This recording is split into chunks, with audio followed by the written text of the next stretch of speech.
Welcome into the Party on Broad. I'm your host, Freddie Burns. Dives and Rob have the night off as I had the week off last week as we all juggle our kids and our lives.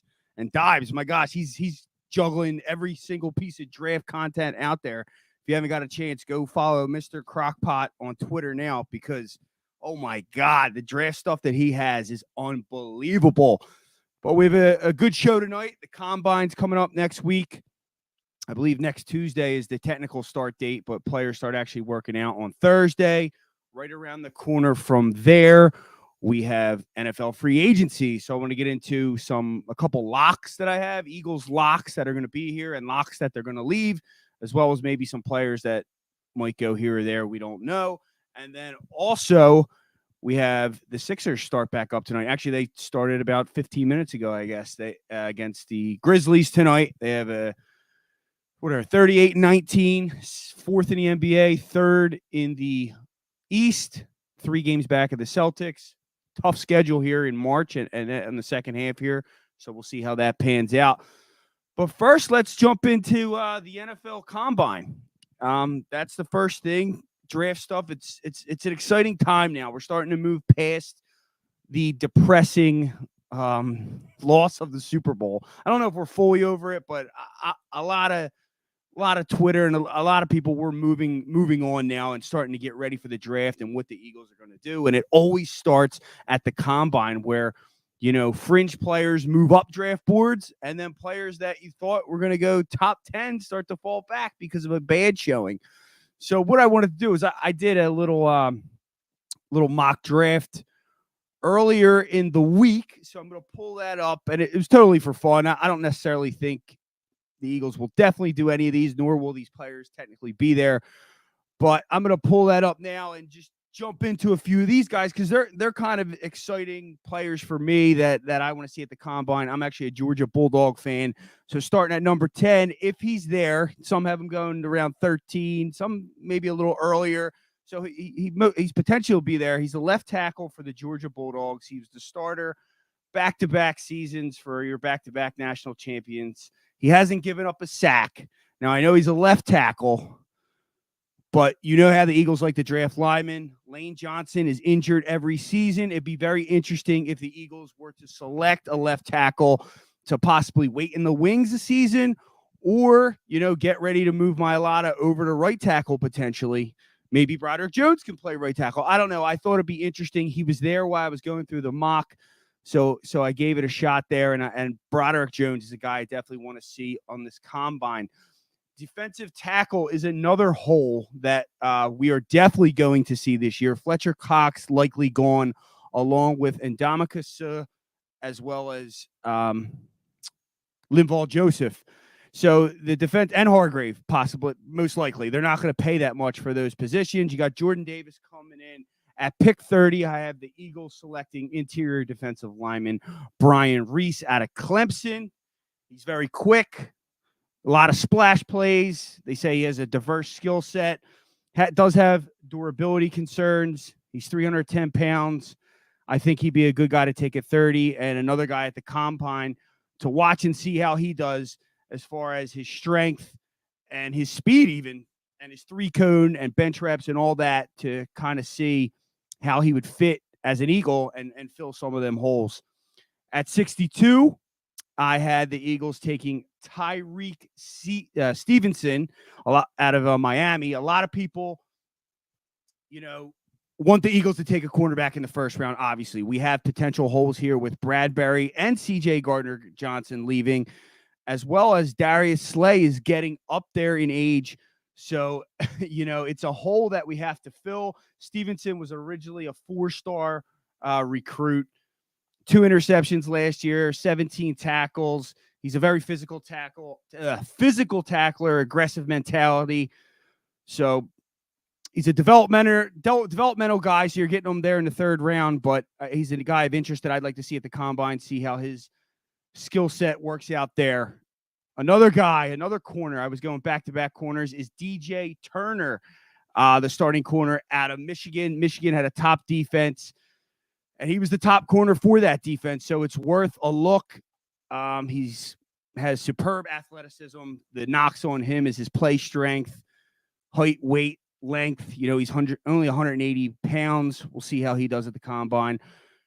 At 221, running back Chris Rodriguez Jr. out of Kentucky. He's not really a speed guy, but with the new rule change, with that quarterback sneak going away, I feel like, not that the quarterback sneak's going away, but the whole pushing the pile, I feel like we're gonna have a need there to have a big back that's going to barrel through there. So Chris Rodriguez, I think, will be a good pick to take there at 221. And then last but not least, Michael Jefferson out of Louisiana. I think he'd be a nice fit to take on Quez Watkins' role, get a new guy in here, see how he works out. I would love to see his speed at the combine. He's 6'3", 195 pounds. So that was who my little mock draft and a couple players that I would be excited to see at the combine. Pat Bernard checking in. What's up, Freddie Burns the third? Hey, what's going on, Pat? Thanks for listening in. A few other guys at the combine that I'd be excited to see is Anthony Richardson. This is a quarterback that's really boom or bust, as many say. They say he has huge upside. The athleticism is obviously the catch here in a league where quarterback play athleticism used to not be a thing. Now it's more and more you actually need athleticism at the quarterback position to get to a Super Bowl, to get to a conference championship. I mean, just look at the Super Bowl this year, Mahomes and Hurts. And then Josh Allen's another one. It just seems like mobility. I'd like to see if he can harness some of the other parts of his game and see how he does throwing the ball at the combine to maybe move him up a little bit potentially in the early first round. Another quarterback, Christian Gonzalez. Love this guy. Would love the Eagles to draft him at 10.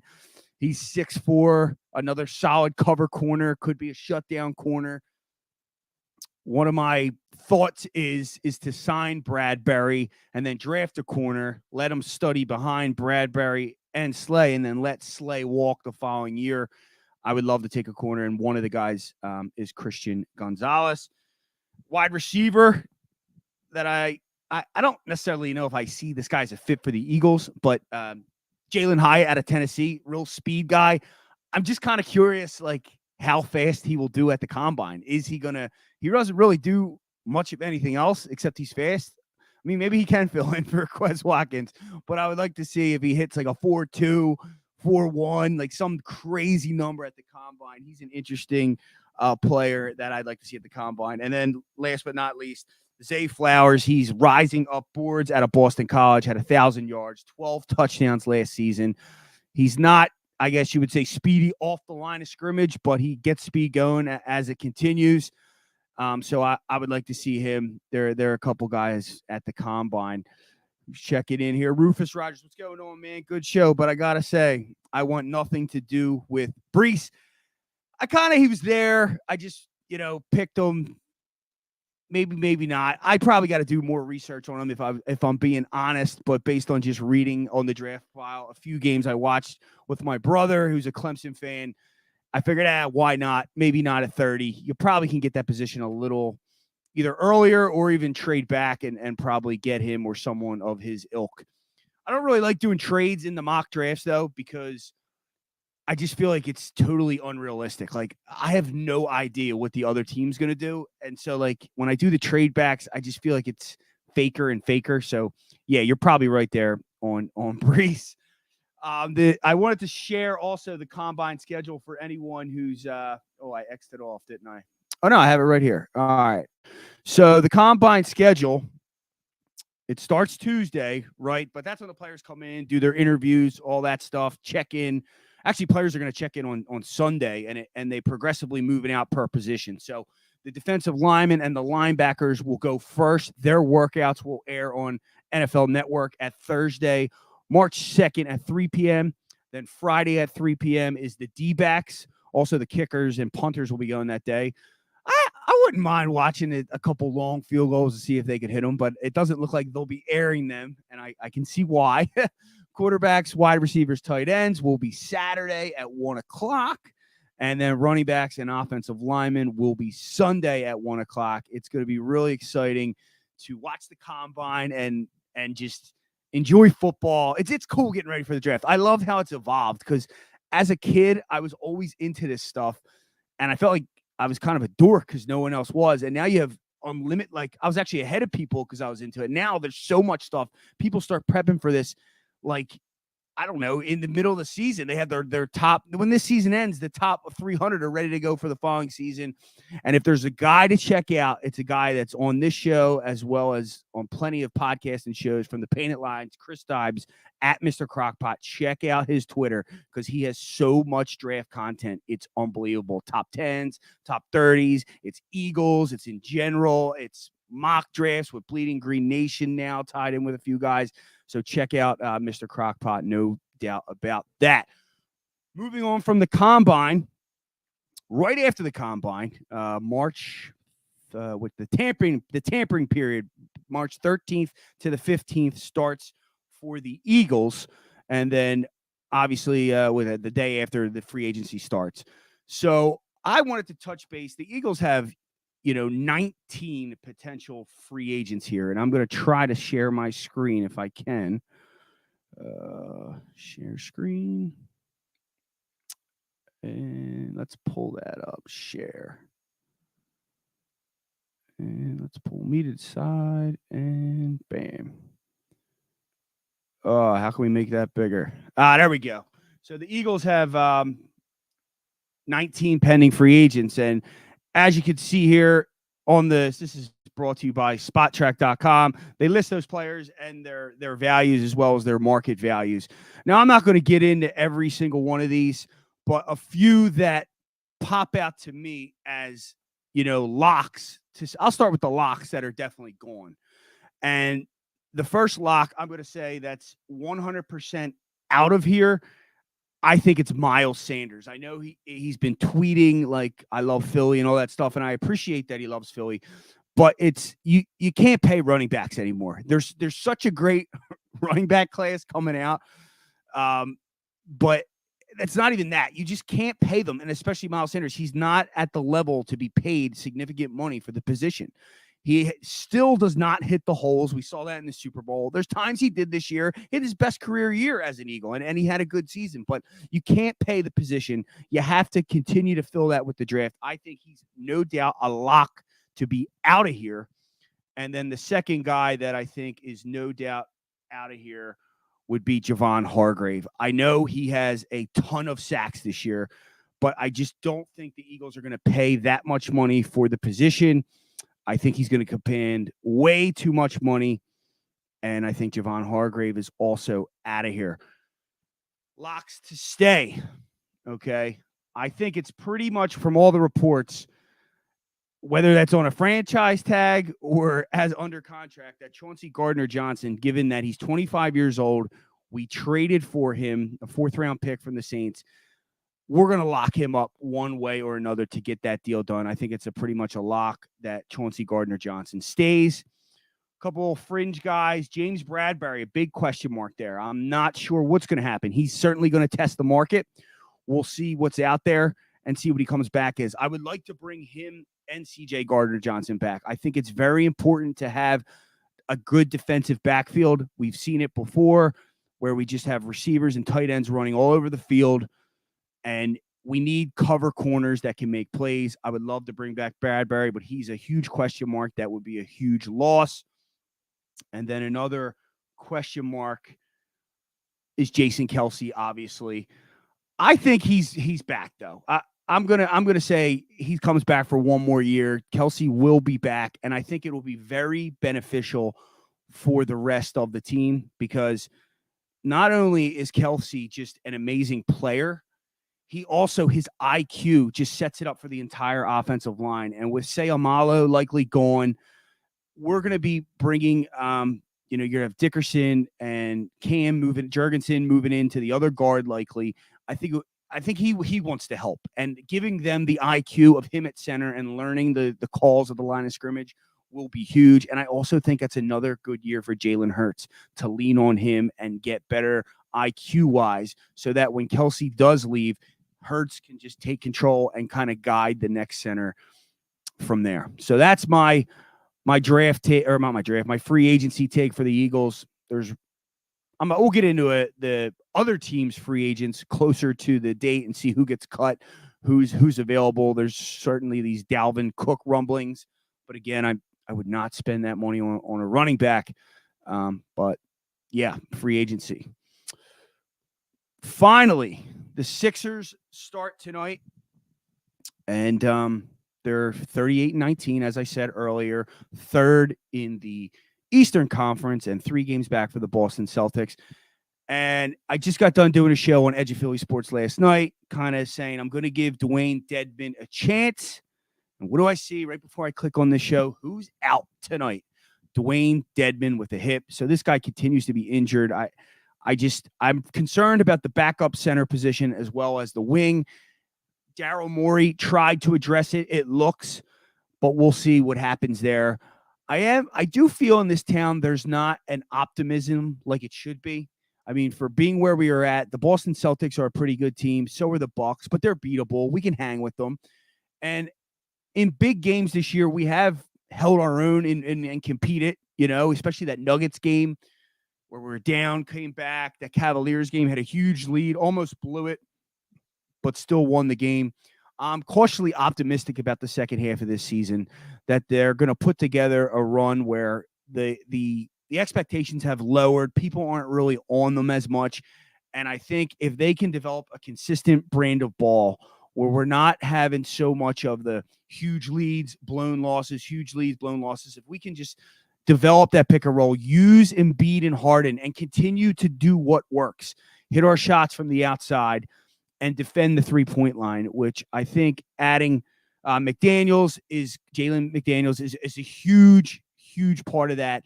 He has looked good so far. He's been able to score as well, both shooting as well as driving to the basket. And he's also, in a couple fast breaks, found people, had the vision of the floor.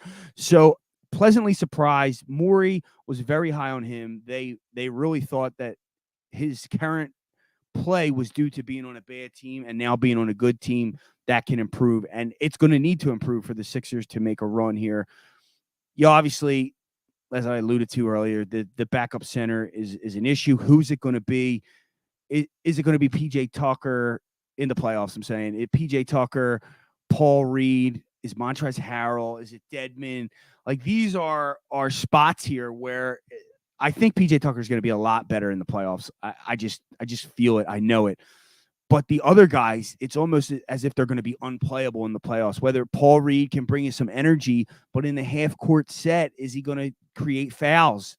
I remember we've always had this issue where the backup center comes in and it kind of ruins whatever momentum we have in that playoff game. Daniel Berry, Sports Highlights, checking in. What's up, Daniel? Thanks for listening. But Sixers-wise, I'm cautiously optimistic that we're going to have a solid – I don't want to be the 1 seed. I feel like the 1 seed falls off. I just want to have consistent play, beat some good teams, hang tough. But the ultimate question, and what everyone says every night, is Doc Rivers. And the lineups of Doc Rivers, is he going to find some consistency in the playoffs? And are we going to continue to see these all-bench lineups? And I'm going to have to say, yeah, like – the players are going to have to find a way to win in spite of that, because he's proven over time that's what he's going to do. There's nothing we could do about it. It's very frustrating, but he's also a good coach in the sense of Embiid. Like, Embiid didn't play like this before Doc Rivers got here, so sometimes Rivers doesn't get credit for those type of things. Harden is playing ball as a facilitator and seeing the floor and doing a lot of things that, I haven't seen him do before. He was capable of it. I know at Arizona State, he played a lot of facilitating as well as scoring. He evolved into this strict scorer over time with the Rockets because that's what he became and that's what he did. But I just think Doc needs to chill on the lineups. But when we get on him about Paul Reed and all these backup centers, I mean, what do you want him to do? I feel like whoever you put in, and Paul Reed gets everyone excited and everyone's all about him. But if you play him consistently over time, he starts to screw up too. So we got to find a good rotation going into this playoffs. 8 guys, keep it at 7, 8 guys, and go from there. So that's about all I have for tonight. A solo show, so it's a little bit shorter, but I appreciate everyone listening.